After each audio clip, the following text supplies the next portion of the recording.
Halo sahabat Hertiga, pagi ini saya mau cerita tentang awal mengenal kerahiman ilahi.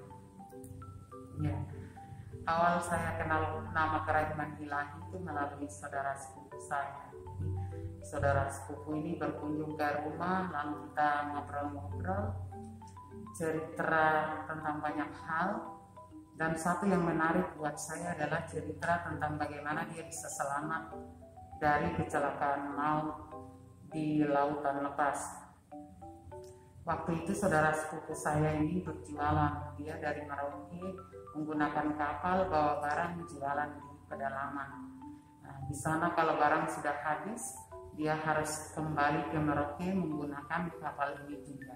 Di satu waktu dia punya jualan itu sudah habis dan dia mau kembali ke Merauke menggunakan kapal Dimas Raya 2. Sampai di sana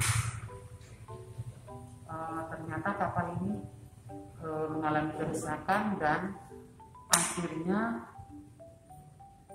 tenggelam di lautan.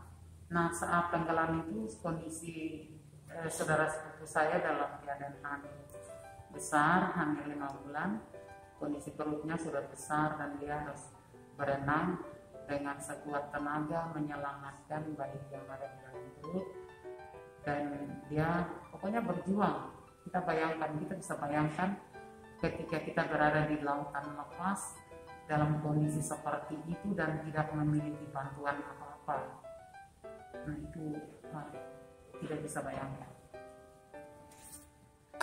Nah, dia bercerita tentang kejadian itu, lalu saya penasaran kenapa kakak itu bisa sampai selamat, itu bagaimana, kakak beritahu saya.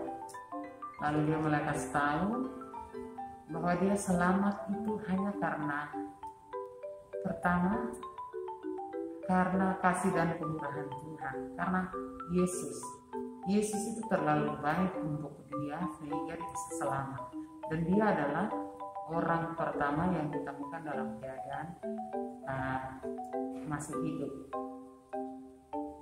Yang kedua, dia katakan bahwa sebelum saya tenggelam, sebelum kapal itu sudah mulai miring, diinformasikan bahwa harus segera selamatkan diri.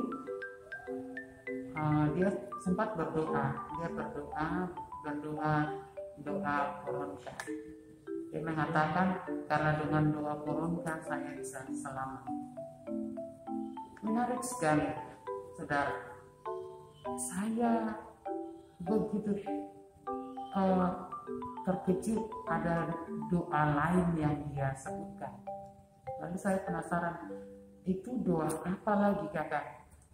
Lalu dia mengatakan pada saya bahwa kalau kamu punya kesempatan, kamu bisa berkumpul dalam kelompok doa kecil yang sekarang lagi jalan, jadi berdoa dari rumah ke rumah. Lalu saya, karena saya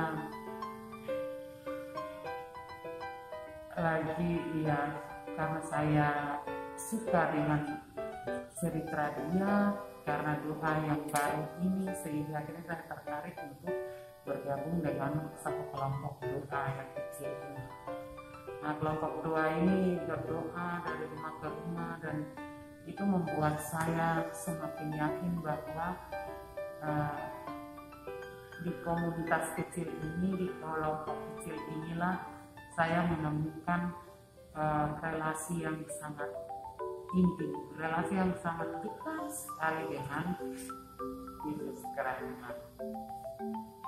Itu awalnya saya kenal kerahiman ilahi, tapi ini adalah kebaikan yang mau saya garis bawahi adalah kebaikan Tuhan, kebaikan Allah dalam kehidupan saudara sepupu saya.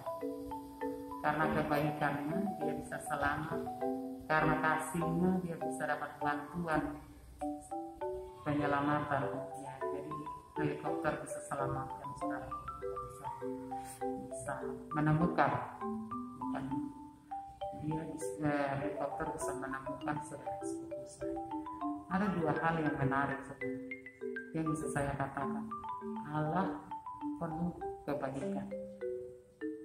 Yesus itu penuh kebaikan. Bagaimana kita bisa mengenal kerahiman ilahi? Bagaimana kita bisa tahu Yesus itu sungguh baik? Kita bisa mengenal Yesus itu baik, kita bisa mengenal kerahiman ilahi itu dalam dua.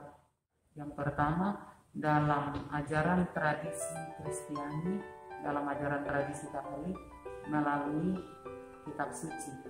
Yang kedua, kita mengenal Yesus itu baik, Yesus kerahiman itu baik melalui buku catatan harian Suster Faustina.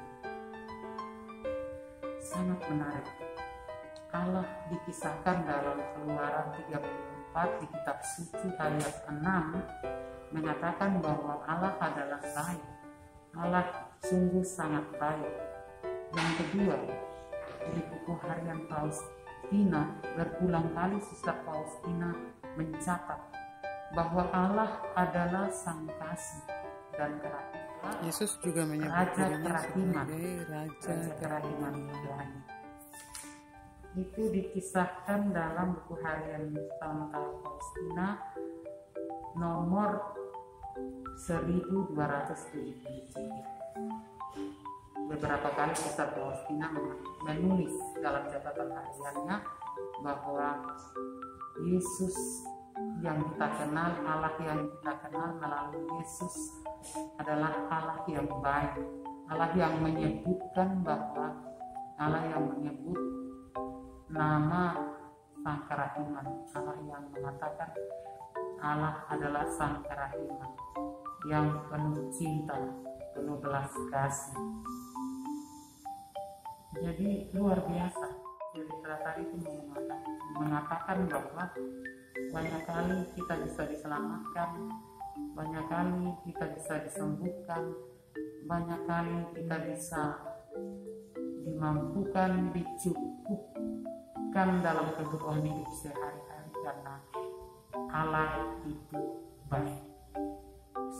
Allah itu sungguh baik. Semoga kita juga sebagai manusia, sebagai ciptaannya bisa memiliki sikap-sikap seperti yang dikisahkan dalam buku catatan harian Faustina. Allah itu sungguh baik.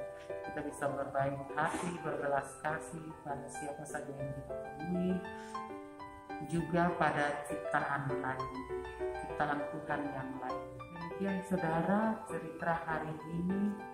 Semoga kisah tadi menginspirasi kalian semua dan kita bisa ketemu lagi di video kerahiman selanjutnya.